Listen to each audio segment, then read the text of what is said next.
You've heard my voice. Here I am. My name is Mirishe. I'm a medical research scientist. Have been working in Cambridge since 1957. I'm interested in hematopoiesis, how blood cells are made, and what happens to the blood cells once they are released to the peripheral blood. We are interested in what happens to these red cells, which are the suppliers of oxygen to the tissues in the body once there is a shortage of oxygen in the blood, such as in trauma, accidents, blood loss, and of course at high altitudes where the oxygen gets rarer, or such as on Mount Everest. We are interested in the health, welfare and safety of mountaineers. What happens to the Everest climbers? One of the most renowned Everest climbers is Sir Chris Bonington. Following a request by Larry Silver from California to say a few words to the conference that arrived while he happened to be in Cambridge for delivering a lecture elsewhere, he kindly invited me to breakfast meeting on September the 23rd and an interview. It was an immense pleasure for me to meet Sir Chris Bonington in the courtyard of Corpus Christi College under the typical light English rain falling on us. We talked a little in the car about various things. Like any proud grandfather, he showed me the photographs of his grandchildren, and of course he asked about my family. Sir Chris is a British mountaineer born on the 6th of August 1934 in Hampstead, an area of Greater London. He was educated at University School in Hampstead, London, and joined the Royal Fusiliers before attending Royal Military Academy, Sandhurst, which is something similar to like West Point or the Indian Defence Academy in India. On graduation in 1956, he was commissioned in the Royal Tank Regiment.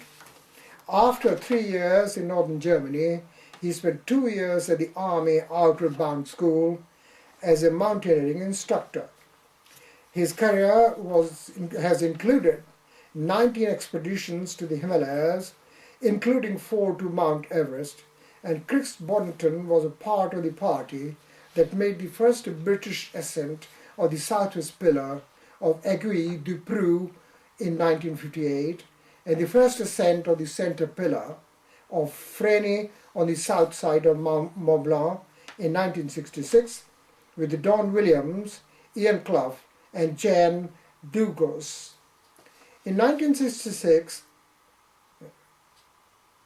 in 1960, he was a part of the successful joint British-Indian Nepalese Forces expedition to Annapurna II. On leaving the British Army in 1961, he joined Van der Berg's, a division of Unilever. But he left after 9 months and became a professional mountaineer and explorer. In 1966, he was given by his first assignment by the Daily Telegraph magazine to cover other expeditions, including climbing Sengay in Ecuador, hunting caribou, and with Eskimos on Baffin Island. In 1968, he accompanied Captain John Blatchford Snell and his British Army team in the attempt to make the first ever descent of the Blue Nile. He has written 15 books, so far as I know, made many television appearances, and received many honours, including since January 2005, the Chancellorship of Lancaster University. He is very proud of that, and he told me that the ranking of the university had improved considerably. He is an honorary president of the Hiking Club and Lancaster. He is honorary president of the Hiking Club and Lancaster University Mountaineering Club, and has a boat named after him among Lancaster University Boat Club's fleet. Furthermore, he is the honorary president of the British Orienteering Federation. He has lived in Cumbria with his wife Wendy. He has 2 sons, Daniel and Rupert, and 4 grandchildren. He is a patron and former president of the British Mountaineering Council. He succeeded Sir Edmund Hillary as the honorary president of Mountain Wilderness, an international non-governmental organization dedicated to the worldwide protection of mountains. The noteworthy attainments are in 1970 Annapurna South Face, which was successful. The summit was reached by Heston and Willems. Death of Ian Clough in 1972 was unfortunate on the Mount Everest Southwest Face. That was unsuccessful. In 1975 Mount Everest Southwest Face was successful. Summit was reached by Scott, Heston, Boardman, Prathamba Sherpa and Mick Berg. Death of Mick Berg in 1978 on the K2 West Face was unsuccessful. Death of Nick Escore in 1982 on the Mount Everest Northeast Ridge was also unsuccessful. Death of Boardman and Joey Tasker was very unfortunate. They were young men. Boardman's body was found in 1992. Joey Tasker's body has still not been found. Parts of this description has made use of the biography of Sir Chris Bonington on the website. Those who are interested, they should read it. This is duly acknowledged, and Sir Bonington also will have been consulted for the accuracy, for which the writer, that is myself, the director of the IPPA in La Paz, Bolivia, and the president of the International Chronic Hypoxia Society are truly thankful. Now I'm going to introduce Sir Chris Bonington to you. Sir Chris, it is an immense pleasure for me to meet you, and I would be very grateful if you would now address the conference. Thank you. Well, it is an enormous pleasure for us to have you here and address the symposium, the 3rd symposium for chronic hypoxia. This is dedicated to the memory of the distinguished British physiologists, one from Oxford, John Scott Haldane, and Sir Joseph Barcroft. And I thought, since you are here, it is very kind of you to try and address the conference, and it will be seen by people from 17 different countries in La Paz, which is at 3,500 meters, and during 16th to the 23rd of October, and there will be a live conference as well. Now, there are quite a few questions that occur to us, and here are the brief questions which you may be willing to answer. The first time you ever climbed, did you feel any AMS, that is the acute mountain sickness? How old were you? Well, the first time, I went to the Alps, and of course you can actually experience AMS when you're just going up to 3,000 meters. Just only 3,000 meters you can feel that? And there, but you just get, you get a bit of a headache if you rush up. So yes. That even, say, when you go to Chamonix, and I was climbing amongst the Chamonix Aiguille, which is just between 3,000 just under 4,000 meters, the first time we went up, yes, I felt, breathlessness and a bit of a headache.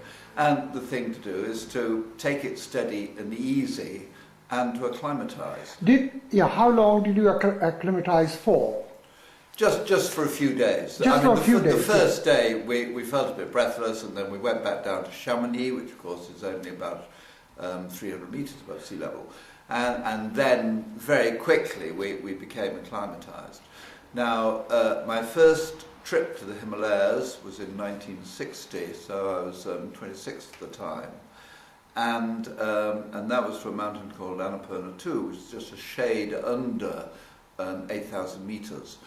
And on that expedition, I'll never forget the first time we pushed out above about kind of 6,000 meters, and I was going well up to that, and then suddenly, all the strength left me, and I felt tired and ill, and was very, very depressed because I thought, gosh. Yeah, depression is a very important point of this loneliness, and so this is one of the things, the neuro thing, and you already have a friend who has got a neuro thing. So let us see these specific questions which have come from La Paz, so I must ask that rather than my personal one, which I'll try and catch you some other day, perhaps even on a telephone. So you have climbed all over the world and at every possible altitude profile. Do you feel that big wall ascents done from a near sea level, you start for example Central Tower or Pain in Chile, involves a less risk of altitude sickness? Well, obviously the higher you go, the more drastic are the effects of AMS. And therefore, say, on big wall climbs, which you might get in Patagonia or you get in Baffin Island, there on the whole, you're not climbing faces that are more than about, say, 3,000 meters above sea level. And also, the very nature of big wall climbing is that you're going slowly. You move just a few What is the climb ascent rate, do you think? Well, the climbing on a big wall climb is very, very slow because it's extremely hard rock climbing. Only one person's climbing at a time, so you're sitting around belaying. And all of this, of course, is absolutely ideal for acclimatization. So that for big wall climbing close to sea level, there isn't a problem. But you can, if, say, you start at sea level and you rush up a mountain of, say, 3,000 meters or 4,000 meters, you then will get some effects from AMS, but it probably won't be particularly serious. Yeah, because the question was the big wall climb in the Himalayas, like Annapurna, where you had extensive time to acclimatize first, say 3 days, 4 days, because you know what happens when you climb, oxygen gets rare, you need more hemoglobin, therefore more red cells should be produced, therefore EPO must come up, it goes to a peak and then it comes down when you have acclimatized, so it is all related to the EPO.